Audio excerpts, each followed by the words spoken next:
Good evening, everyone, and welcome to the Courtauld Institute. I'm Susanne Babai. I'm a professor of the arts of Iran and Islam at the Courtauld.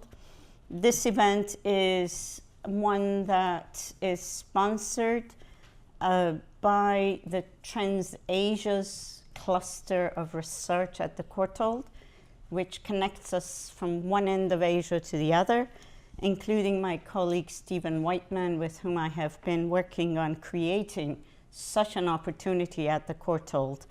If you wish to help us, please talk to us. We always are looking for help, as it were. That is to connect Iran, Iraq, Eastern Anatolia, the Caucasus, all the way to Japan, Korea, China, Southeast Asia, and everything in between.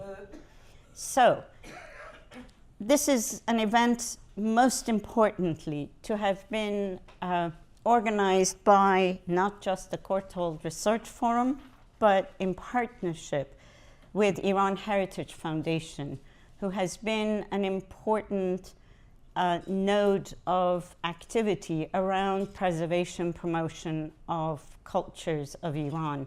And I say cultures plural because it covers a whole lot more than either Iran in the borders of today or its particularities of various ethnicities, languages, religions, and so forth.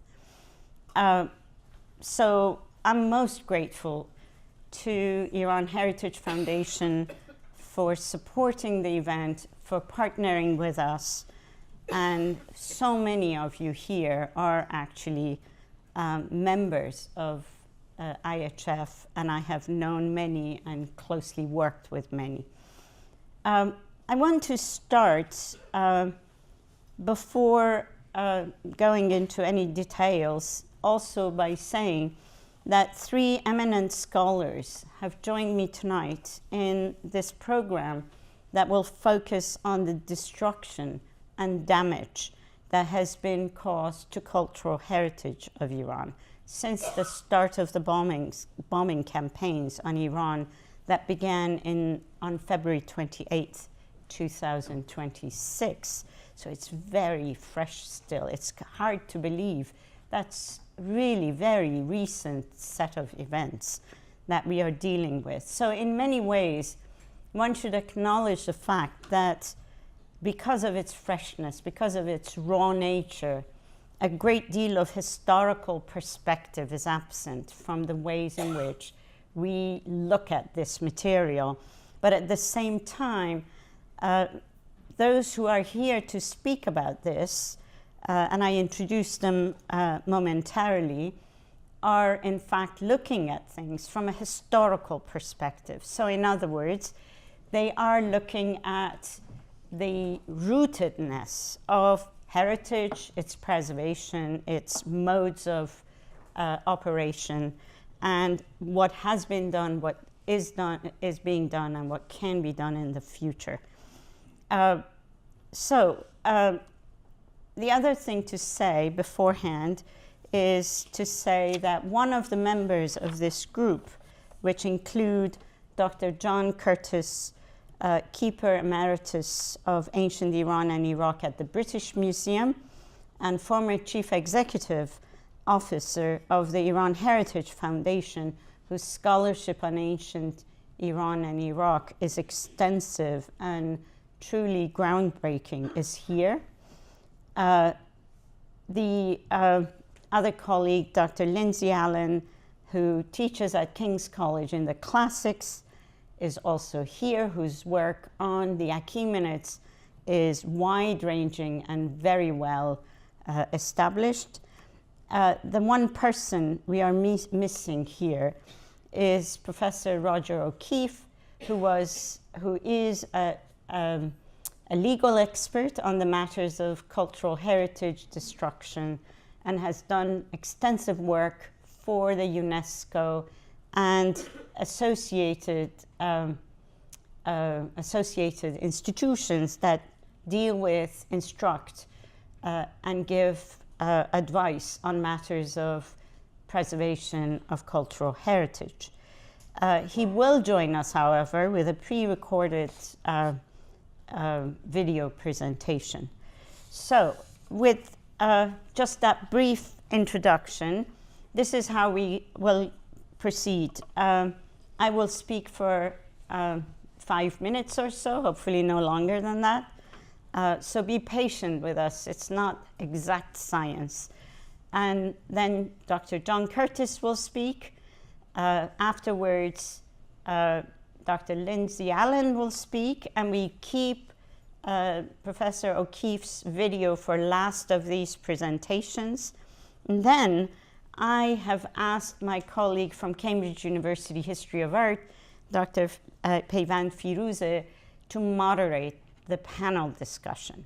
So these small snippets of thoughts and reflections are to help us then do the sort of debates and conversations afterwards. And then we open it to the audience for Q&A. And afterwards, I invite you to join us for a drinks reception at the Courtaulds Research Forum Room, which is right down the hall. So I want to start from the outset with something that I find particularly compelling, which has to do with the Azadi or Shahyad, formerly known as Shahyad monument, which is probably, to anyone who grew up in Tehran, is a truly heart-wrenching event to see it with smoke and fire rising from behind it. Ever since the bombings have started, in addition to thinking about even praying for monuments, and people of course, this building has been on the top of my thinking all along, as it is as yet to be fully recognized as the most important public monument to have been built towards the end of the 20th century. That it's a marker of an identity, of a cultural presence on the global scale, and that it was at the opening into Tehran before the airport was moved from Mehrabad to its new site closer to Qom. What all of this means to each of us is, of course, different, and each of us have a different perspective on it, different sensibilities, different sensitivities and responses. I want to say at the outset that focus on cultural heritage, and especially monument destruction, as we will be discussing through various iterations of it in this evening's presentations, that does not mean a callous disregard of human life and suffering. That has to be stated. Everyone should, from the get-go, know that none of us are disregarding what is on the ground and what happens to people who suffer from bombings, from destruction of cities, sites, hospitals, schools, and monuments of cultural heritage. On the contrary, the logic behind care for cultural heritage and its manifestations in material things and buildings, built environment, is inextricably rooted in care for human life. That's really important, that we care for these buildings, these sites, because they are related to human life, and that they are recorded in memories of human beings across time and place. So cultural heritage is not just things and buildings. Rather, as I will also discuss soon, and only briefly I must say, it is the collective understanding of what it means to the humans that are tethered to that place, a geography, which is cultural in every respect. So in other words, this is about nature, about landscape, about terrain, about water, about food, rituals, dress, beliefs, and all manner of things we make and places that we build. So in other words, this is more than a monument. This is more than the Azadi Tower, for instance. Monuments are to be understood as profoundly entangled with the social life and existence of human beings. So with that in mind, I want to just sort of plant some of these through images of what has happened and what was and what one wants to think about in the future. So I'm just giving you a kind of an introductory, if you will, setup to plant some seeds for discussion and bring in a perspective from inside the Iranian heritage community as well. One of my PhD students, who I hope is here, she better be here because I responded to her. She saw the list of people I was inviting and said, shouldn't you invite someone from Iran? And of course I should have invited someone from Iran, but it's impossible. There is no internet connection, there was no way to get in touch, but thankfully this very close colleague and friend of mine, almost spontaneously, as if he had a sixth sense of what's happening, contacted me. And so we managed to have a few WhatsApp conversations, and I want to relay some of the things that he, as an architect, as a professor of architecture history, and as a member of this heritage preservation community, thinks and relays from inside, if you will. So, the slides that I have chosen are simply to situate you, to remind you of what the significance of these sites are. We all know it. I know everyone knows it, but I feel compelled. But also because I'm a historian of architecture and urbanism, and especially of Esfahan, I can't help myself. My whole life's work is based on Esfahan. So the days that Esfahan was being targeted were the worst, I think, in my recent life. I have had worse things, but never mind. That one was bad. So what we think about as cultural heritage, that is Esfahan, the Maidan of Esfahan, the public square, this grand space, which when it was built at the end of the 16th century, early 17th, was the largest, unique kind of its kind. So you think such great squares like the Piazza Navona in Venice, or the San Marco in Venice, Piazza Navona in Rome, Place Royale in Paris, any of these could compare to the Maidan of Esfahan. You ought to read more about this, and there is plenty written about this stuff.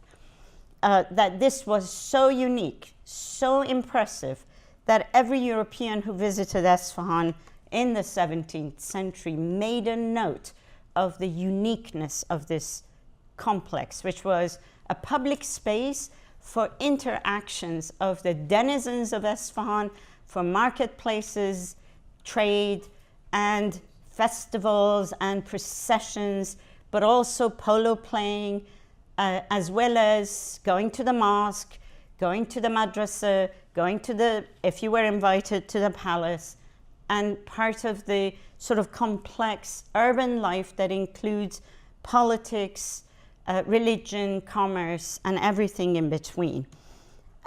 Tehran is a much more recent city, though some are now claiming that its roots go back to Safavid period. They really don't. They have just small pieces of the Safavid era embedded in there. But it's a really important development in turning into a modern Iran, if you will. The modernity of Iran is owed to the developments of the city of Tehran, the capital since the end of the 18th century. That's a pretty important aspect of it. There too, there is a Maidan, a public square, just adjacent to the palace precinct. It had nearby it a bazaar, a major marketplace, and indeed it too served as a gathering place of rituals, formalities, courtly events, markets, and so on and so forth. These two public spaces with that kind of deep-seated history of social life have been targeted by the bombings since the end of February. So we consider these now cultural heritage. This is a concept that is of modern consideration. It's not a concept that you would have imagined Alexander of Macedonia worried about when he burned, or his soldiers burnt down Persepolis, or when the Mongols arrived and burnt down and pillaged Baghdad, thought of it as a destruction of monuments or a cultural heritage destruction. Those have different meanings, and I think it is really important to consider that we live at a time when we think and calculate the value of these sites and monuments through the lens of a modern perspective about heritage and its meaning for the people who are not only the natives and live around it, but the world. So in other words, this is world heritage we are talking about. No one, I imagine, shed a tear when Persepolis was burnt down. I'm just thinking. So, the other thing about it is that this requires a different way of thinking. There's a legality, a legal dimension to all of this to think about. And Roger O'Keefe's presentation via a video will hopefully address that. But in addition, I have a live presence of an expert here whom I'm going to ask if he would, in the Q&A, help us better understand all of this. There is so much more to say about what happens here. I'm only showing you a selection of a few things. The destructions in the Golestan Palace are much more than the shattered mirrors and frames, wooden frames of the windows, or damage to the famous Takht Marmar, the seat of the Qajar rulers. The ones in Isfahan are even more heartbreaking and more extensive. And it's interesting to say that the destructions are more varied. There are across various cities and sites in Iran than most people are aware of, but that Isfahan and Tehran has been the ones that have sustained the most damage. And that should say something, which I'm not sure if we have time or enough distance yet to really analyze why these cities were targeted in particular, and why, for instance, sites like the Chehel Sutun Palace on the lower right, the mosque here, but also the old Friday Mosque of Isfahan, one of the greatest examples of medieval architecture anywhere in the world, really, have been attacked, or the Palace of Ali Qapu on the top right. These are material that are particularly close to my research, to my heart, and sites. I've looked at the pictures, searching for the precise places where the damage was done. For instance, the damage to that Avon, that porch with the mirror work, the damage to the side pavilion, and most heartbreakingly, the damage to the wall paintings inside the audience hall, where cracks have appeared in these wall paintings. And I wanted to show tiles have dropped. I wanted to show also, but I don't have it, I missed that one, what was and what can be, but I will come back to that later on. I promised to bring as well the view from within. This is a picture that was posted on Instagram And when I saw it, I knew that my friend Hadi Safoipour is alive. That's how I knew he's there. He is an associate professor of architecture at Shahid Beheshti University, which used to be one of the major Danishgah Milli, if I correctly am identifying, and is now one of the most important universities for architecture program in Iran. And he had taken his class for heritage preservation outside in front of the damaged buildings of the university, actually. And I wanted to say, in addition, let me just go here, in addition to what I am bringing to you from his perspective, and he is just one person amongst a group, and this poster on the right is the beginnings of formation of a group, Shahriyaran, where a kind of a, if you will, resistance movement is being articulated through a group of architects and preservationists coming together. And he shared with me something of a concept that Shahriyaran is making available, or they are developing, which is to say that buildings or material presences are not just buildings, but collective of memories and textures of life, personal habits, social practices, like the Maidan in Esfahan, which I know from a historical point of view to have been exactly that sort of a space. And one of the examples he brought forth a number of examples. I just picked one, which is to say a traffic square, one of those that you go around and go to this road and that road and the other road, have become, after a bombing, sites of gathering of the neighborhood. People spontaneously gathering in these traffic maidans to talk to each other, to meet, to have tea, to discuss what's happening in a kind of a sighting of a collective exercise in healing, if you will. And that there are a number of these issues that come about. The practice of ziyarat, or visitation to sites of martyrdom, to sites of mourning, for instance, which are absolutely crucial to the practices of Shiism and Islam in Iran, are revived as we speak in neighborhoods, actually, or sites of people having lost their lives. So these buildings and localities are creating new layers of memory, new layers of historical, it's a historical event, even if it happened a day ago. And so this heritage of a collective of people and memories and events is unfolding as we talk in these sites in Iran, as I understand it.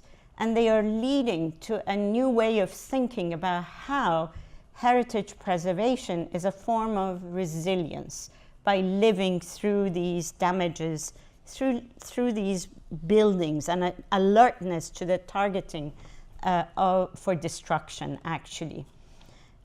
So with that in mind, I just wanted to bring back something which I find really important to note, but I'm not going to talk about it, and that is that what we see today being destroyed, and I'm focusing on this, the wall paintings and the audience hall at the Chehel Sutun, was not always this pristine and beautifully preserved.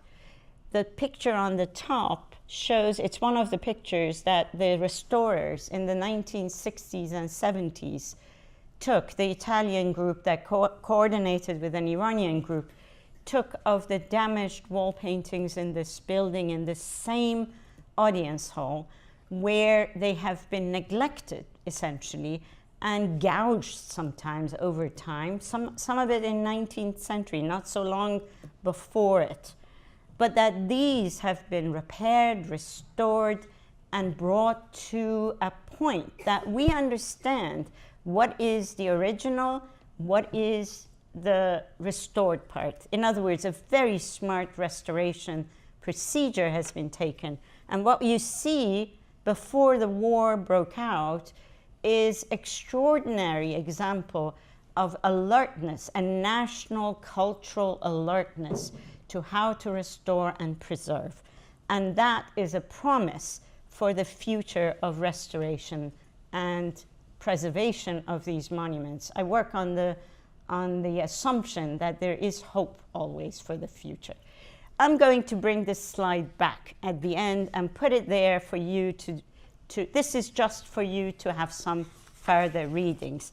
But for now, I would like to thank you first for giving me the opportunity to share some thoughts with you and to invite Dr. John Curtis, Keeper Emeritus of the British Museum's Ancient Iran and Iraq, and an authority on the antiquities of Iran and Iraq, to share with us some of his thoughts. I thought I would start by talking very briefly about what's happened in nearby countries so that you can compare that sort of damage with what is happening now in Iran. This is Iraq, and some of you may remember that after the Allied invasion in 2003, there was extensive damage at various sites, including Babylon, where the American and Polish military established a camp on top of the ancient site, an extraordinary thing to do, which resulted obviously in a great deal of damage.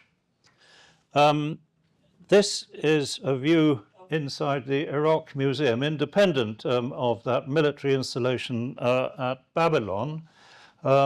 People broke into the Iraq Museum, smashed everything in sight, and stole a lot of items. Altogether, it's thought somewhere between 15,000 and 20,000 things were stolen, about half of which have now been returned, something like that. I was one of the first people actually into the museum after the looting in 2003, and this is what I saw.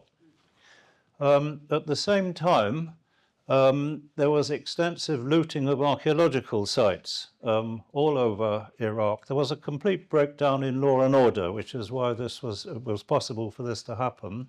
And this is a very important Babylonian site called Isin. Moving forward to 2015, this is a different type of destruction, this time by Daesh or ISIS. And this is the blowing up of Nimrud in a massive explosion. Nimrud, one of the most important sites in Iraq, capital of the Assyrian Empire. Then I thought we would look very briefly at Syria. This is the great mosque, the souk in Aleppo, which was set on fire by anti-government protesters at the time.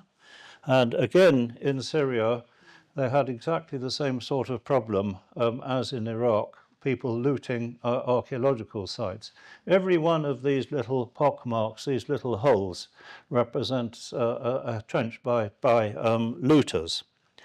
But having said this, the situation in Iran is a totally different one. What happened in Iraq and Syria comes about through breakdown of law and order, latterly religious dissidents are causing damage and so on and so forth. There's been none of that happening in Iran. What we're looking at is damage following the US and Israeli bombing campaign starting at the end of February.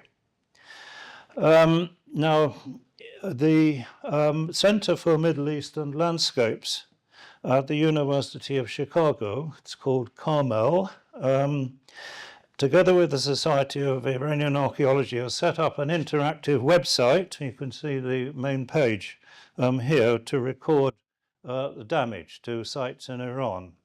And as of last Saturday, there's 107 sites are listed on the website. A variety of places, including palaces, museums, historical landmarks, and so on. And you'll see that 46 of these sites are actually in Tehran, and 20 are in Isfahan. I suspect actually that 105 is certainly an underestimate. 107. The numbers are increasing daily if you look at the website. And the fact that there are so many in Tehran, I think, is probably because this is a dense urban centre with people reporting on the damage. It's less likely that people in outlying country districts are going to bring this to the attention of UNESCO or whoever. Well, of this 107 sites, Susan's already described a few of them. They're all World Heritage sites, the Golestan Palace in Tehran, Chelsatoon Palace in Isfahan, Naqshi Jahan Square, and the Friday Mosque in Isfahan. But what I want to do this afternoon is to talk about archaeological sites which have received far less attention and about which, of course, inevitably, we haven't got much information. Sorry, this is Isfahan, as you can see. And the first place I want to talk about is a museum. And before I say anything about this museum, I should say that as far as we know, all the objects in the National Museum in Tehran are more or less safe. They were all packed up by the staff before the war, and I trust they're now being well looked after in a safe place. This is the second time they packed everything up. They did that also in advance of the first series of bombings. But I have to say, packing material up like this does inevitably cause problems and damage in due course, as we knew in the British Museum when all the objects in the museum were packed up during the First World War and again in the Second World War, and both times there were a lot of subsequent problems, objects getting broken, paperwork being lost, and so on and so forth. Well, this is the museum that I want to start with. As you see, the museum itself is in the citadel in Khorramabad. The citadel itself has been very badly damaged. Obviously, this is a photograph pre-bombing. And the museum, which was inside the citadel, apparently has been completely destroyed. I should say, probably we think that there were government offices within the citadel, and those were being targeted. But whatever happened, the fact is that the museum is said to have been not only very badly damaged, but completely destroyed.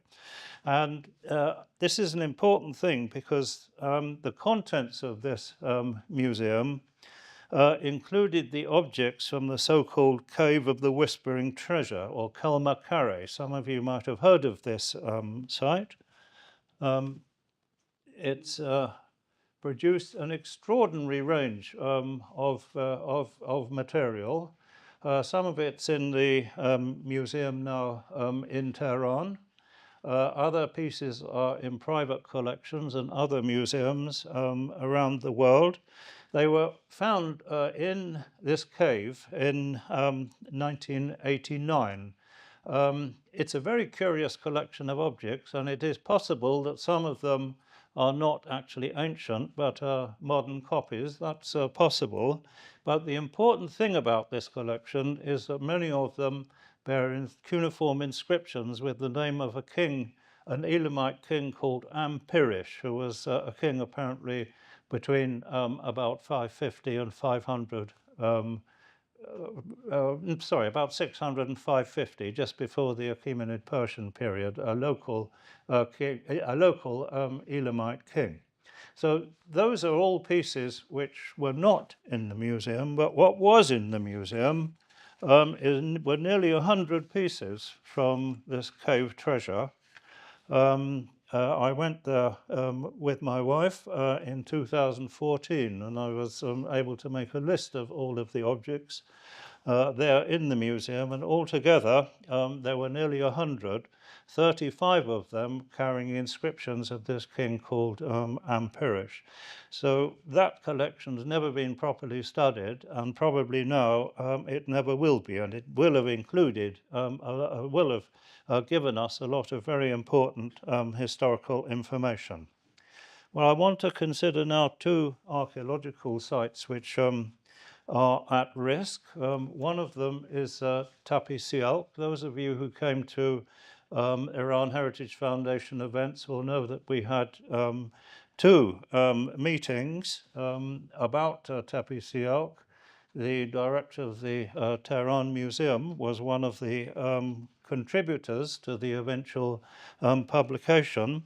It's one of the most important archaeological sites in Iran. It ranges from prehistoric times right through to the Achaemenid period. It's given us a huge amount of information. It's generally regarded as the most important type site in Iran. And unfortunately, it's on the outskirts of Kashan, and it's next to the gardens called Fin Garden, which is a World Heritage Site, a wonderful place, as those of you who have been there will know. There are beautiful gardens with canals running through the gardens, and unfortunately, the Fin Garden has been very badly damaged by bombs, unfortunately. What has happened to Tapi Sialk? We don't yet know. I haven't had any reports about that, but its proximity to Fin Garden suggests to me that there might very well have been some damage there. Another important site is Tapi Nushijan, where the archaeologist David Stronach worked in the 1970s. It's a very important median site, and the problem here is that this site is right next to a large petrochemical installation. I hope you can see it here on this Google Earth photo. Not very clear, I'm afraid. It's called the Ibn Sina Petrochemical Company, and it's been there about 15 years, I should think. It is a very extensive thing, and it'd be very surprising if there hadn't been targeted in in the recent campaign. But again, as Susan has said, communication is very difficult with Iran, and we haven't got any up-to-date knowledge about what might have happened. I just lastly would like to draw your attention to the fact that damage can happen in different kinds of ways. Persepolis, everybody might think, is more or less safe, but the problem here is that even the parts of Persepolis which have been recently exposed, which is on the right-hand side, the reliefs on the left-hand side have been visible for some centuries, but the one on the right is newly uncovered in the 1930s, and it's very clear that there's been degradation here. And this is very clearly coming from acid rain. This is a huge danger to monuments in Fars and elsewhere, and anywhere near Shiraz, where there are obviously petrochemical installations, is at risk. Some of you will have picked it up in the newspaper coverage that even in Tehran there was said to have been black rain one day, and this is hugely damaging to any kinds of stone monuments. Of course, the same applies to the nearby site of Naqsh-i Rustam, where there are the tombs of the Achaemenid kings, including Xerxes and Darius. And indeed, also at Naqsh Rustam, as well as the Achaemenid tombs, there are some Sasanian reliefs. But the Sasanian reliefs, which seem to be in the worst condition, in Fars. This is at Bishapur, where there's a wonderful series of Sasanian reliefs.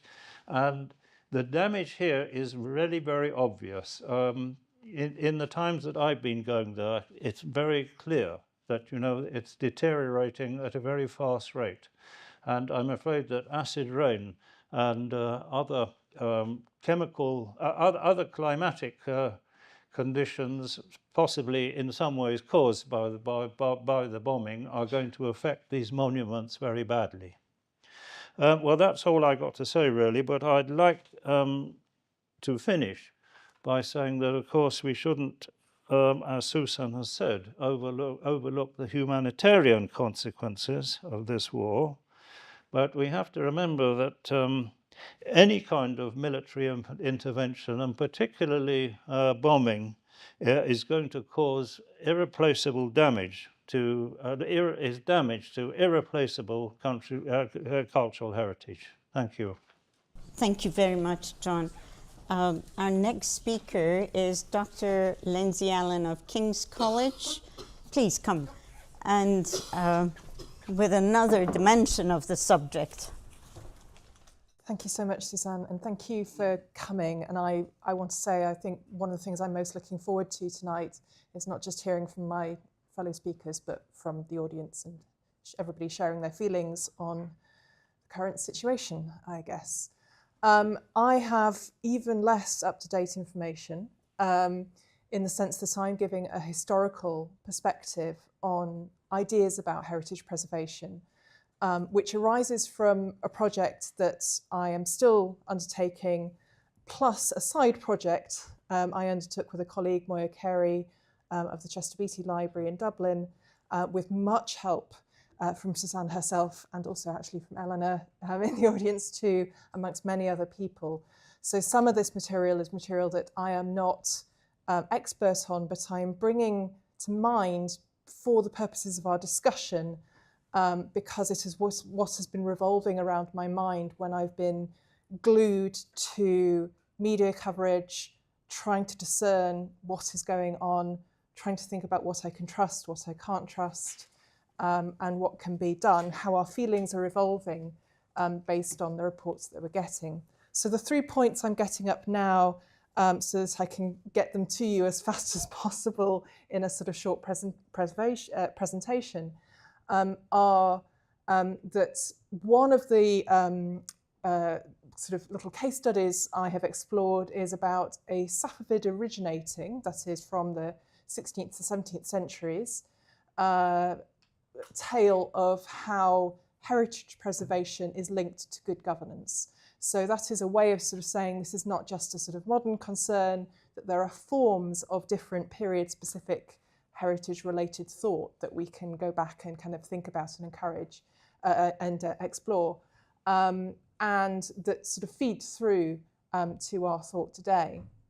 I want to move on from that to talk about the idea of antiquities kind of bearing our feelings about being assaulted, about the process of attack, and about the fact that in a lot of the language that is out there in our current discussion is about how the monuments that we see being destroyed or we suspect are being destroyed that we just don't know about, that we're worried about, also reflect all of our human shock and concern about our friends and basically everybody, all people being subjected to the violence as well. And finally, very briefly, I want to mention a very long-standing idea of material heritage as a sort of protective talisman, as something that through memories kind of seems to be a touchstone or becomes a touchstone of rebuilding, I think as Suzanne has put it, resilience and resistance to attack. So those are our points that I kind of want you to bear in mind. And this is where I note that this work has emerged, however, by whatever sort of very distant branches, from the project looking at the historical spoliation and plunder of Parsa, the site of Takht Jamshid in Fars in Iran. And that has been a historical study. That has been an archival work for too many years now. I'm not going to talk about that in detail now, and I'm sure most of you don't need this map. But I am happy to talk about specific examples relating to the work in this discussion. I will say that one of the main things that I've been doing is tracing through archival and other means the distribution of pieces of the site in the modern era as they were taken away for the art market. One of the things that I found most frustrating, ironically, is that this wasn't conflict despoliation. This did involve foreign agents, but it was done in peacetime. And these guards that you see here, that I've just put up as an example, are an assemblage. It's a phalanx of guards who are now distributed through the Midwest in America and the East Coast. They're in a series of different modern US city museums, with the sole survivor restored. This in itself is a picture restored under the 1960s and 1970s Italian-Iranian joint project to restore much of the site. That has really been in place and visible since the 1960s. So I can talk more about that. I will say, though, that in the process of tracking all of these fragments, it's a long mopping up operation from any one moment. And the moment that led to the removal of these was circa 1929, 1930. So it's a long mopping up operation to any one sort of brief breach of a site, as John has also said about Babylon and the Iraq Museum. But at the same time, because the majority of these pieces are themselves human figures, depicting human figures, it's very easy as the sort of person tracing them to think of them as a sort of stone citizenry that has been dispersed, that has become a diaspora, a forced diaspora in itself. And that might seem a bit sentimental, but it's an unavoidable feeling that one gets. And I kind of want to come back to that idea of instilling, of having empathy or projecting empathy onto objects. The tale that I just want to very briefly, I'm not going to expect everybody to read everything, I'm going to give you headlines. The tale that I had to investigate as part of the background to this research was one that I kept on seeing repeated in modern, really quite modern tales. So on the right, you see something from 1928. Copley Amory was the American chargé d'affaires in Tehran in the late 20s.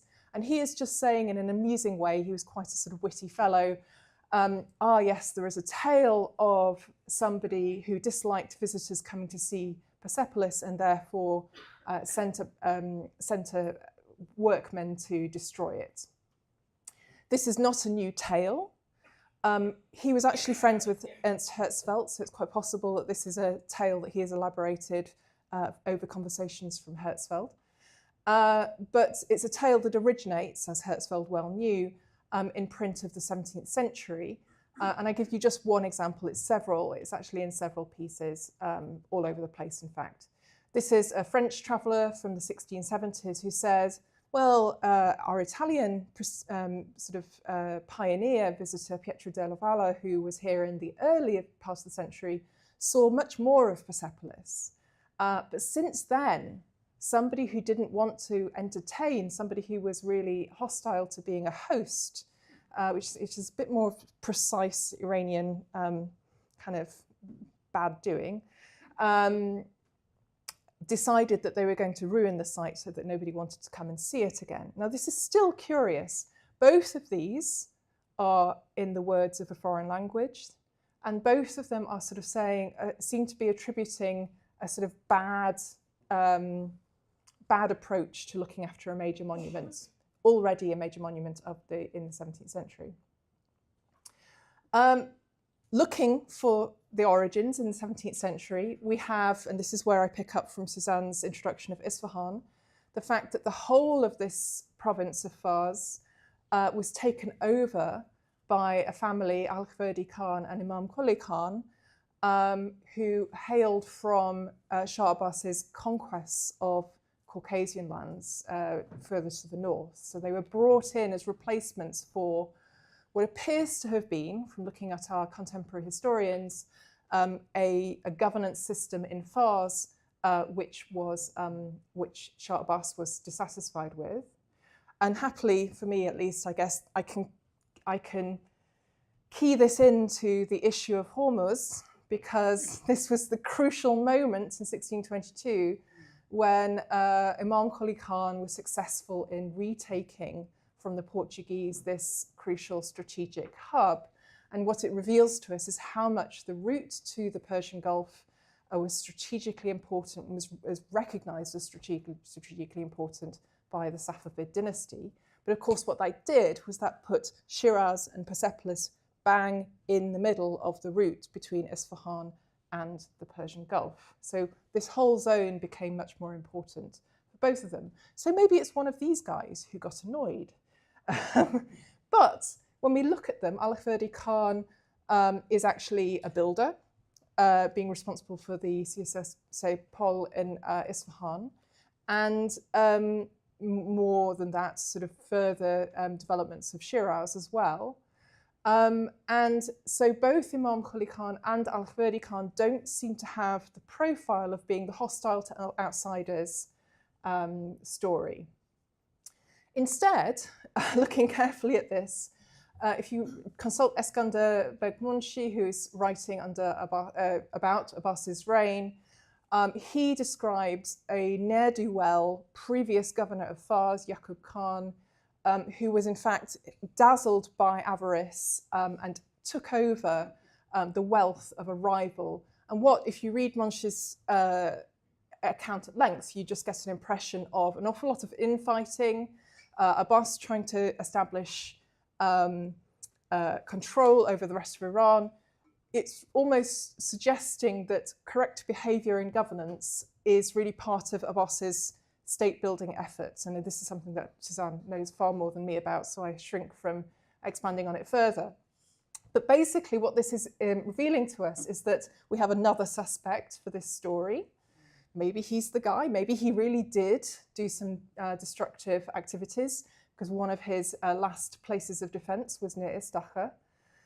But the other thing that I want to note is that a very early incidence of this story of damage to Persepolis appears in a Portuguese account. The Antonio de Gouveia, who was the United Spanish Habsburg ambassador to the court, he is traveling with Al-Khverdi Khan himself, 1608, 1609, and he does not call this place Persepolis yet. Nobody really does. It's not expressed overtly in his text.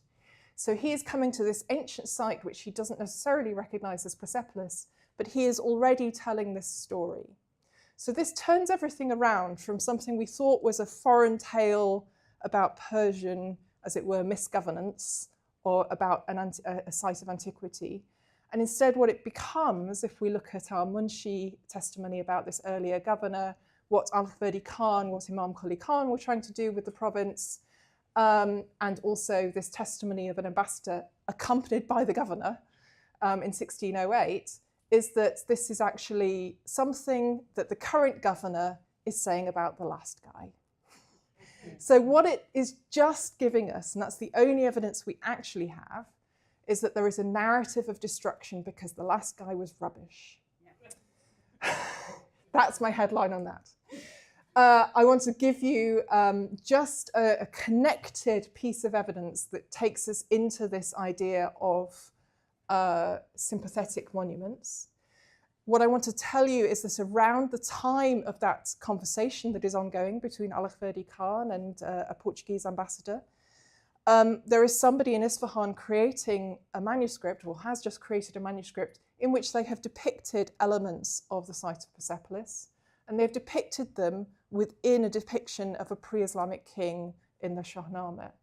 So although this is actually a very rare sort of example, this is the earliest one we have. You can see a throne supporter, which I've put an arrow to on the right, and it was matched by an equal throne supporter on the left, but the one on the left is obscured by a sort of portrait-like image which might represent the manuscript's commissioner, patron. I'm going to sweep over it fast because otherwise it'll take another half an hour. But I'm just going to say to you what we have is these apparitions of antiquities, of pre-Islamic antiquities, incorporated in visions of pre-Islamic antiquity at the same time that this whole site and this whole province is becoming important for the kind of governance of a whole of Iran. So this is an example to show you that you have throne supporters, which would have been partly visible, emerging from, as it were, the cover of the site. Some of them definitely damaged, but restored and given a personality by this artist. Going on, I'm going to say about Imam Qali Khan that Jean Chardin later said that actually Imam Qali Khan himself, and I'm sorry about this, I can give this to you in sort of later if you would like to scrutinize it. Imam Qali Khan himself engaged in some sorcery at the site in order to uncover a load of gold, which he very rightly sent to the king, unlike Yaqub Khan. So on the one hand, this is dodgy, he's damaging, he's creating this gold by cutting a monument at the site in half. On the other hand, this is possibly good governance. It's a sort of confusion of different ideas, but what it's suggesting is that maybe some of these ideas floated into the stories of these current governors, because unfortunately Imam Qali Khan was executed by a Shah Safi because he might also himself become slightly too royal. Chardin also alleges that parts of column bases from Persepolis were installed in a sadly completely disappeared element of an entry into the Naqsh Jahan square in the Maidan in Isfahan. I'm going to again jump over that as well, but I'm going to note that it's part of the discussion about good or bad governance. Is it good that you take things from Persepolis to Isfahan?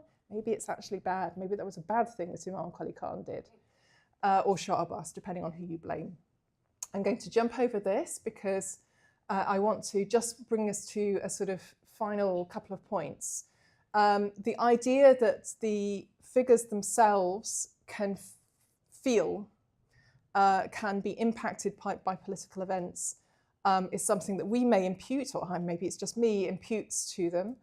But in an account by Davani from the 15th century of a military parade by the Akkoyunlu ruler of the area at the time, this is prior to this Safavid, as it were, reunification, we find that, and this is a translation by Minorski, the figures themselves on the rocks are standing bewildered. Perhaps they even vanished because they were responding to either fear at the prospect of an invading army or a unifying army, a dominant army, or perhaps they're brought to life and disappear. So there is again a sort of a revival or a revivification of figures and a sort of a bit of uncertainty about whether the presence of an army next to Persepolis, which is sort of a parade which is being undertaken next to the site, is resulting in good or bad effects on the site. I'm going to just note that in a project with Moya Carey, we argued that these kind of lively, living figures of pre-Islamic antiquities are depicted in a couple of key manuscripts from early 17th century Isfahan, this one in the V&A Museum being one of them, and you can see them in the basement level of royal palaces being depicted here. And also being potential guards. They also tend to be on doorways. So they are potential guards in the protection of the royal figures in the interior of these palaces. And I want to note that in this sad scene of the murder of Khusro, the potentially protective guard in this particular scene has been subject to a bit of reader response in that their face has been scratched away by somebody handling the manuscript. I want to note, again, this is an argument that you may or may not want to have with me, that our proposal was that these were an early 17th century response to built pre-Islamic heritage, and that we can find them in these manuscripts, and this is relatively rare, but it reflects a wider culture of attention and investment in these sites. And I also want to note, and I'm just not going to explain this in too much detail, that we could also perhaps have the first illegal stolen antiquity being depicted in a painting of Reza Abbasi of maybe circa 1618, where a kind of isolated stone figure is placed next to the goods of a dishonest dealer who is about to con a woman into paying too much, or he is conning her by giving her too little for the value of her fabric, and he is then about to make a huge profit by selling it on immediately. He also therefore has a disreputable stock to hand next to him. So I want to finish by saying the implication I just included in that note about the artistic pieces is that they are protective. And this is my final point, that whilst we emotionally may think of sites in particular as touchstones of memory, of security, of continuity, even at one remove from Iran, there is a sort of early modern culture of political science thinking in which relics at Persepolis were actually actively protective talismans of Iran. And this is something that is often dismissed, in this case by James Alexander in 1828, as folklore or superstition. It's recorded also throughout the Ottoman Empire and throughout the Mediterranean. But it's worth giving value to, but it is also showing us that the material antiquities that are a feature of everybody's everyday lives in the landscape are also carrying protective meaning for them. Their welfare depends on them. Interference with material culture, with cultural heritage, can result in misfortune being brought upon Iran. This is an example relating to Persepolis, but it doesn't just apply to Persepolis. It also applies, and this is far too long an example, so I'm not going to talk about it now. It also applies to relics excavated in Susa and then taken to the tomb of Daniel as part of a sort of protective embedding of sacred objects, which is again also recorded in the 19th century, in this case by Henry Rawlinson. So I'm going to end there. If you want to read more about our depicted antiquities of the early 17th century, this is the piece that Moira and I wrote. But I want to bring this material out to say that it has parallels to how we're thinking about now, with how more value is being given to intangible heritage, with memories in relation to landscapes and buildings, and with the social relationships that are enmeshed around them. And that I feel that this sort of Safavid case study, therefore, gives us a relevant reflection. Right. So this is the video recording by Professor Roger O'Keefe, who was going to be here, but for reasons that were beyond his control, he had to send us a recording of his perspective from the legal point of view. And I think in the interest of time, if my fellow panelists agree, afterwards we just attend to Q&A.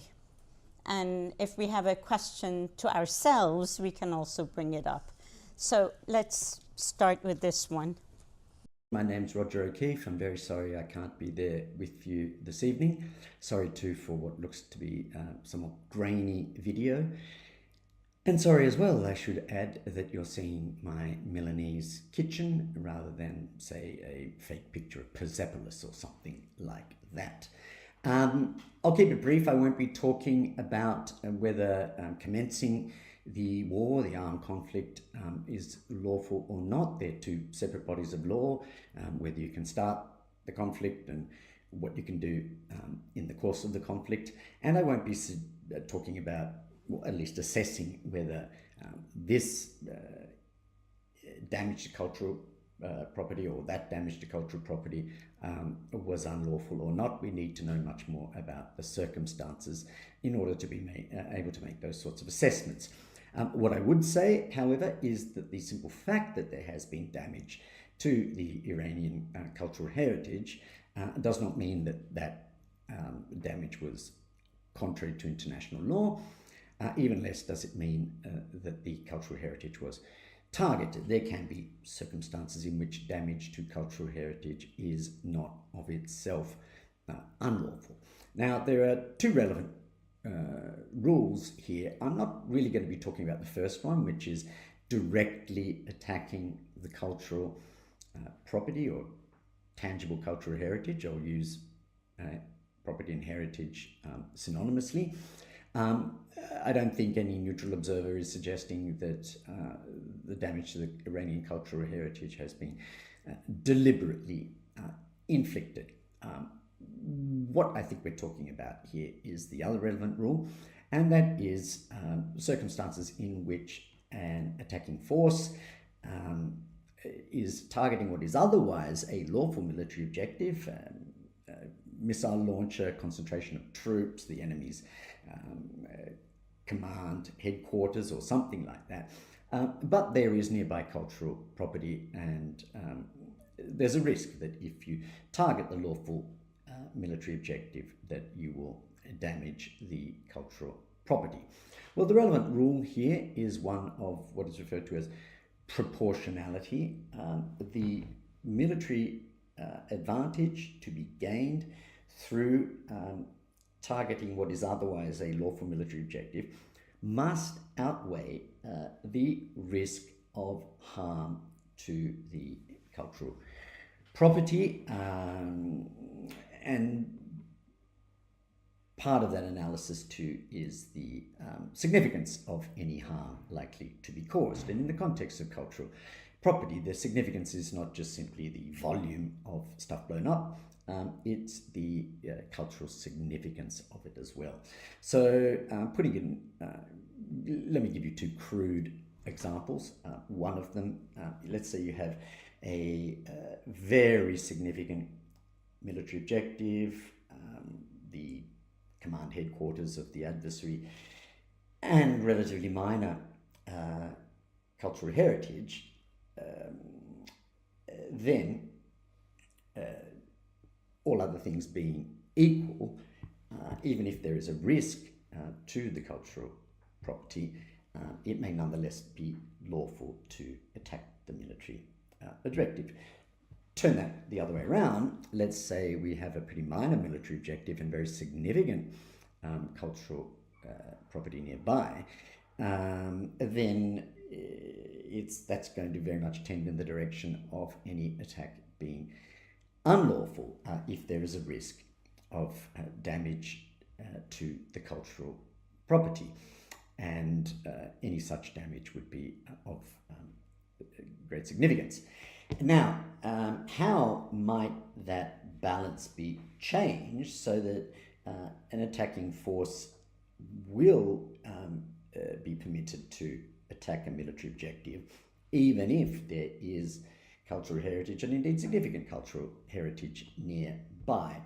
Well, we would have to reduce the risk of harm to the cultural property, and we would need to reduce the significance of that harm if indeed it does take place. So how can these things be achieved? Well, a rule which supports the main rule here is that the attacking force must take all precautions in the choice of the means and the method of attack to minimize the risk and to minimize the harm to the cultural property.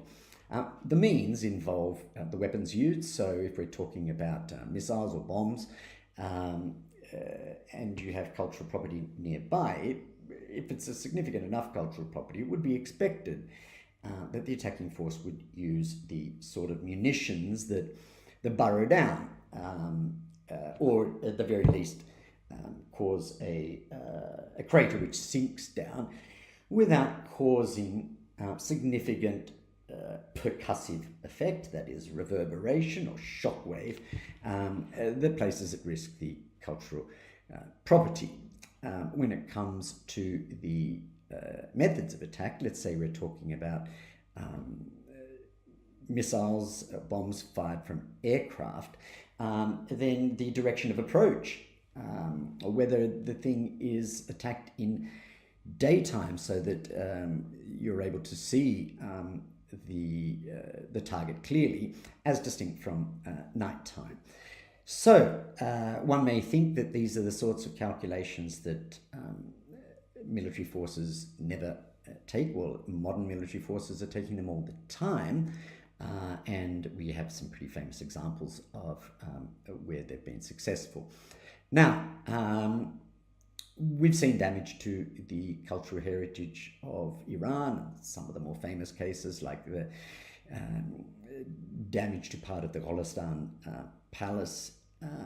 Now, when you've got very significant cultural heritage like that and you do have damage, then at the very least, it's in practical terms, it's incumbent on the attacking force to prove that, in fact, this was lawful to attack, either because you have an exceptionally significant military objective, or because all that predictable risk was minimized, and so on. But